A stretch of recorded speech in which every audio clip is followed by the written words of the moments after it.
Imagine waking up at 3 in the morning, feeling completely disoriented. Your left arm feels heavy. The words you try to speak come out scrambled. You think maybe you just slept wrong, so you try to roll over and go back to sleep. By morning, the symptoms fade, and you convince yourself it was nothing. But what if I told you that exact scenario happens to thousands of people every single year, and most of them never realize that the position they were sleeping in actually triggered a neurological event that their brain just quietly recovered from? What if the most dangerous threat to your stroke risk is not something you eat or something you do during the day, but something that happens 8 hours a night while you're completely unconscious?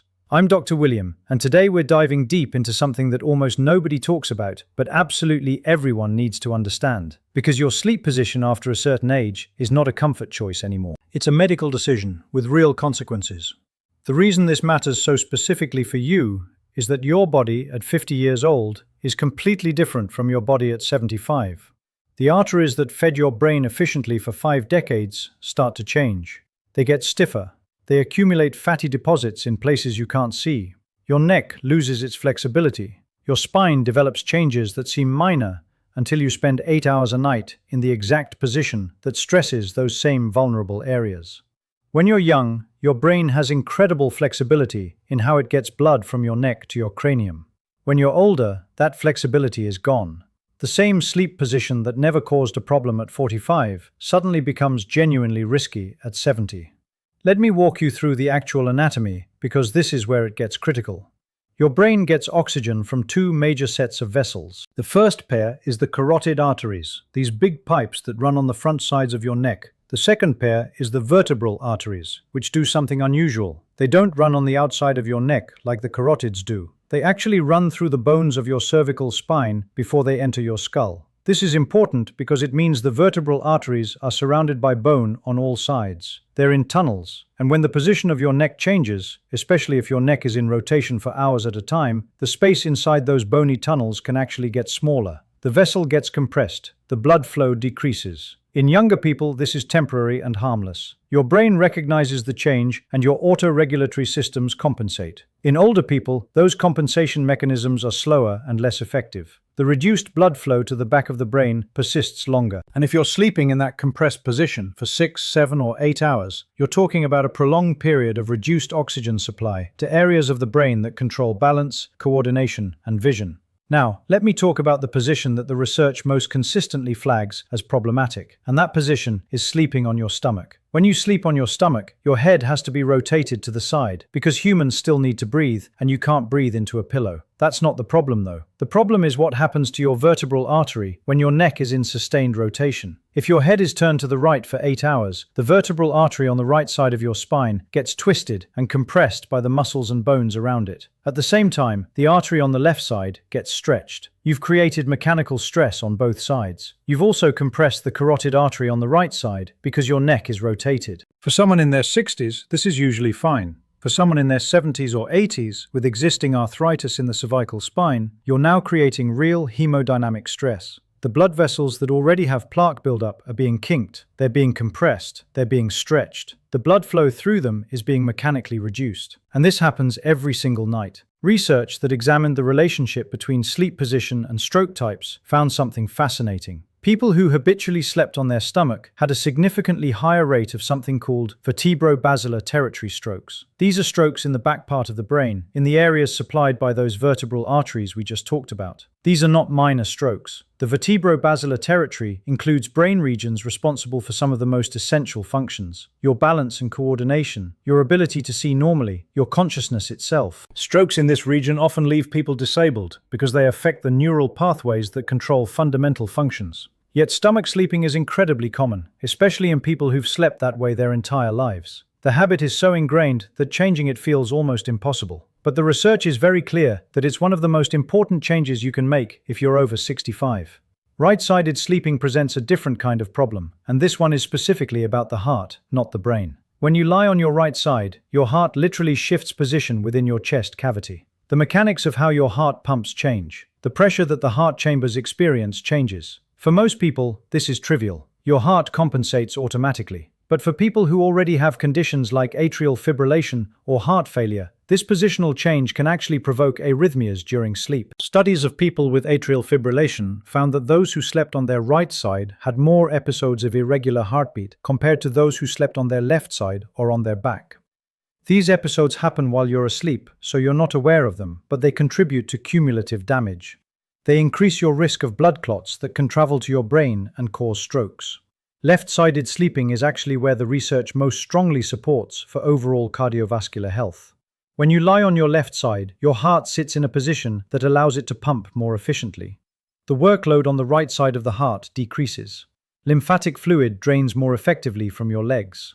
People with existing heart failure or certain types of heart disease tend to sleep better on their left side and have fewer cardiovascular events during sleep. The only caveat with left-sided sleeping is specific to people who have been diagnosed with significant narrowing in their right carotid artery. If you're lying on your left side, your right carotid artery is facing upward, and the pressure dynamics around it change in ways that might reduce blood flow through an already narrowed vessel. This is a reason to have a specific conversation with your vascular doctor if you've been diagnosed with carotid stenosis. It's not a reason for everyone to avoid left-sided sleeping, but it's a reason to personalize the recommendation.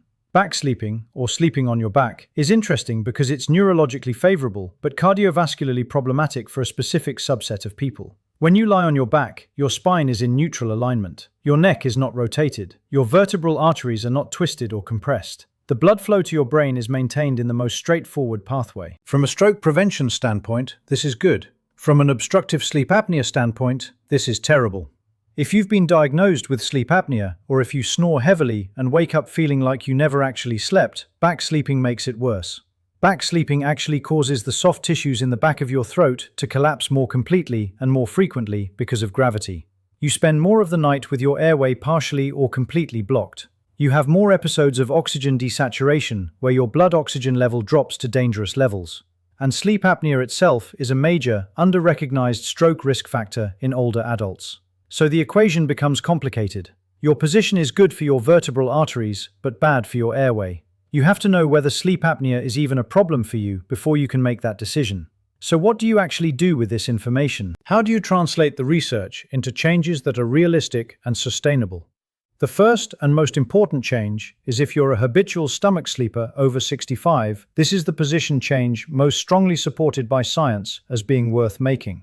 The challenge is that you've probably slept that way for decades. Your body expects to go to sleep in that position. Your nervous system associates that position with sleep onset. Your brain is wired to find that position comfortable. Just deciding to change is not enough. Your body will reach for that position during the night when you're half asleep and your conscious resolve is offline. The most effective, evidence-based strategy for changing your sleep position is to use a full-length body pillow. Place it in front of your torso before you go to bed. When you naturally reach for your stomach sleeping position during the night, your body encounters the pillow first. It provides tactile feedback. It provides a physical barrier that's not uncomfortable but is different enough to interrupt the habit.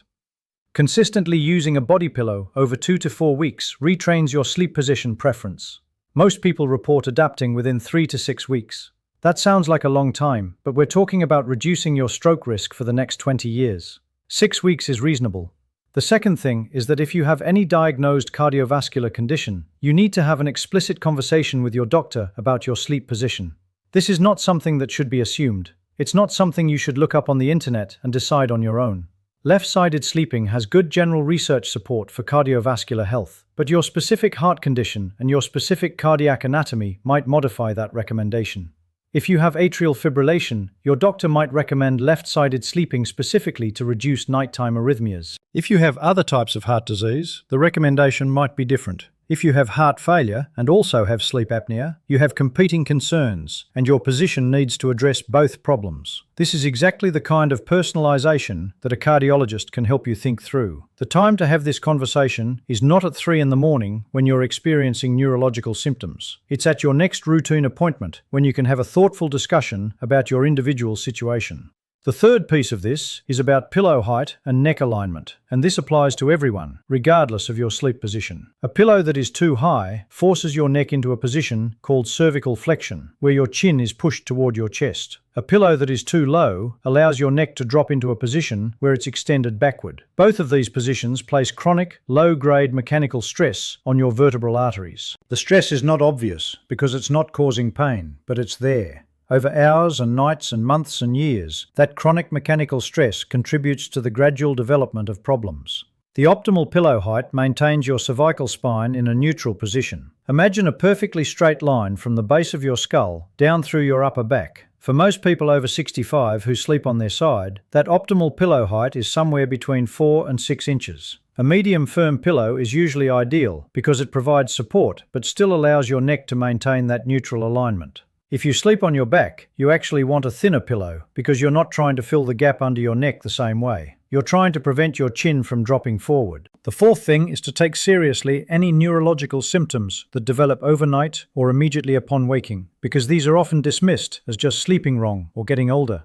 The classic warning signs of stroke are facial drooping, arm or leg weakness, speech difficulty, and vision changes. But people assume these warnings only happen during waking activity. They don't realize that strokes and transient ischemic attacks can develop during sleep. You might go to bed completely fine and wake up unable to speak clearly or with your left arm not working normally. You might wake up with double vision or with the sensation that the room is spinning. You might experience a sudden headache unlike anything you've had before. These symptoms developing upon waking are just as much a medical emergency as they would be if they developed at 3 in the afternoon. The stroke scale, called FAST, standing for face drooping, arm weakness, speech difficulty, and time to call emergency services, applies equally to someone who wakes up with symptoms as it does to someone who experiences them while awake. The critical piece is time. When you have a stroke, every minute that blood flow is not restored to the affected brain tissue, more of that tissue dies. Getting to an emergency room quickly can literally be the difference between full recovery and permanent disability. If you wake up with any of those warning signs, you should call emergency services immediately, even if you're disoriented or confused about whether it's really serious.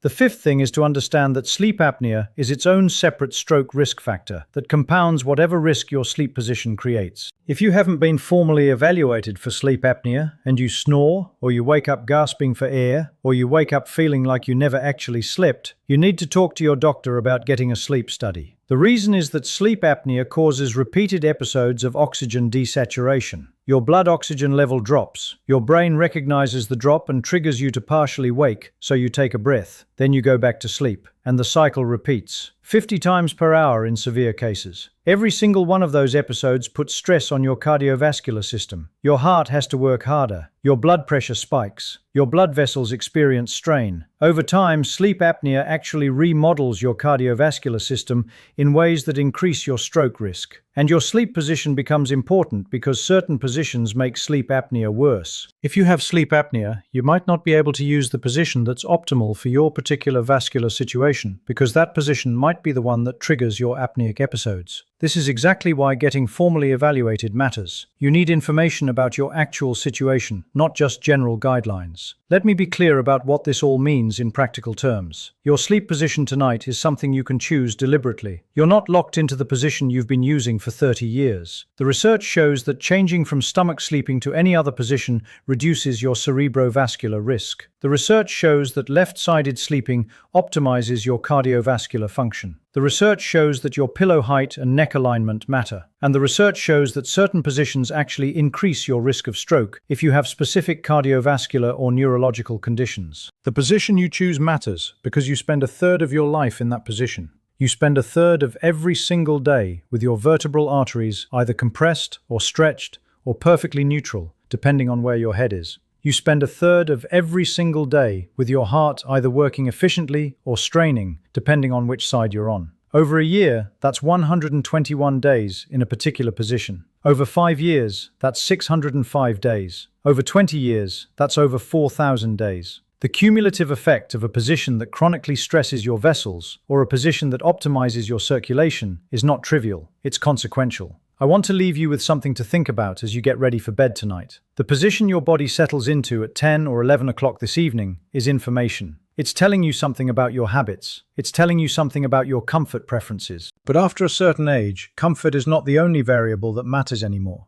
Safety matters. Longevity matters. The ability to still be sharp and functional and independent at 85 matters more than sleeping in the exact position you slept in at 40. If you're a stomach sleeper over 65, I'm asking you to try something different starting this week. Get a body pillow. Use it consistently. Give yourself 4 to 6 weeks to adapt. If you have any cardiovascular condition, schedule an appointment with your cardiologist and specifically ask about your optimal sleep position. If you're experiencing any unusual symptoms upon waking, take them seriously and don't dismiss them as just aging. Your brain is connected to your circulation is connected to your sleep position, and your sleep position is connected to whether you're going to be independent and functional at 85, or whether you're going to be disabled by a stroke that could have been prevented.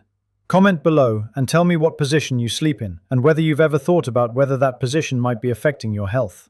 If someone you know is a stomach sleeper over 60, please share this video with them today. I'm Dr. William. Thank you so much for watching. Next week, I'm covering the specific sleep-related cardiovascular events that most people never even know happen to them during the night, and how to recognize them if you wake up. Subscribe so you don't miss that. Take care of yourself tonight.